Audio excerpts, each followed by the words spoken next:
So moving on to the next part, as I said, as now we are going for reinforcement on the tensile and the compression side, what will be the changes as per the working stress method?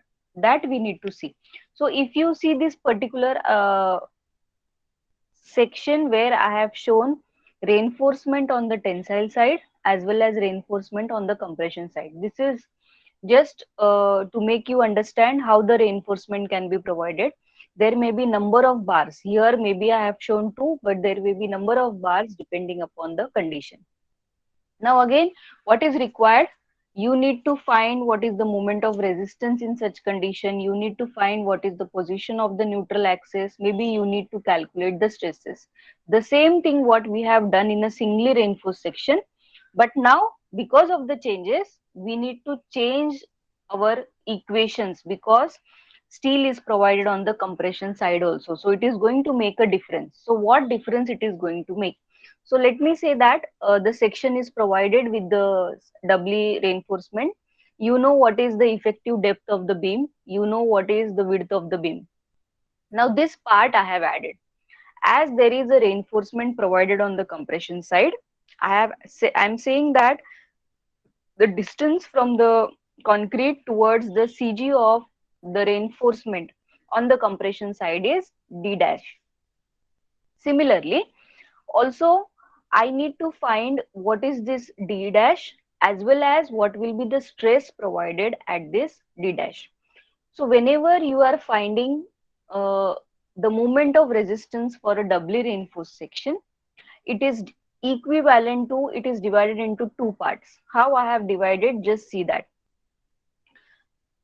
The balance singly reinforced, if you see, this is a balance singly reinforced section with some reinforcement on the tension side, saying that this reinforcement is AST1 plus additional section where there is a tension reinforcement as well as there is a compression reinforcement.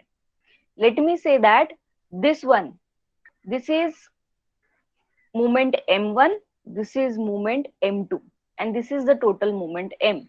So whenever I need to calculate the value of M for the given section, that is moment of resistance, that is this M1 and this M2. So now what is required? I need to find out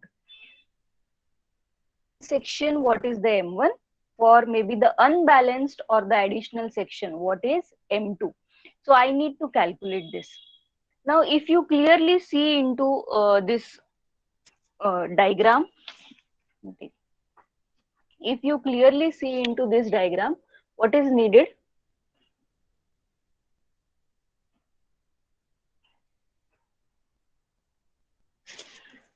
I say that this M is equal to M1 plus M2.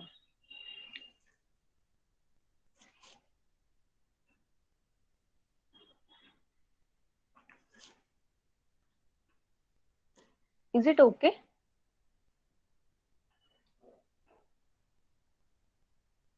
Is it okay? Yes, ma'am. Yes. Okay, okay. So now I need to calculate the moment of resistance, the stresses, and the different values for the working stress method. The assumptions of the working stress method remains the same. Whatever basic concepts we have applied, that remains the same. So they are not going to change. You need to remember or you need to apply them as it is.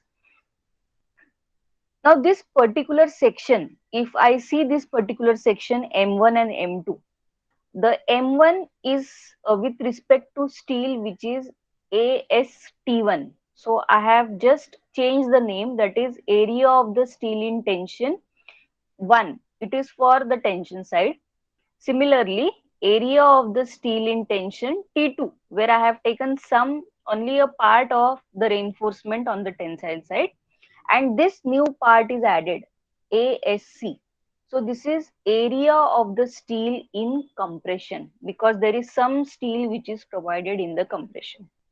Now if I see how the reinforcement in the tension and the compression zone is going to take place, this is the whole region where the tension zone is there below the neutral axis, and I have the tensile reinforcement.